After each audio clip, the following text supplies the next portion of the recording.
In this video, I'm going to show you how to make content available for others. Maybe you want to share content, but it doesn't necessarily need to be assigned. This is how you'll make content available, where it'll show up in Users Content tab.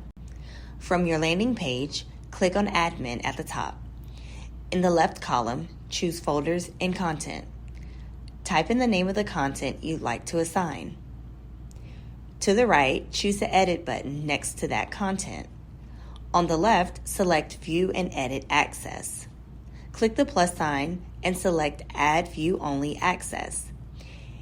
If it's something from which all staff can benefit, you're able to make it available to all staff.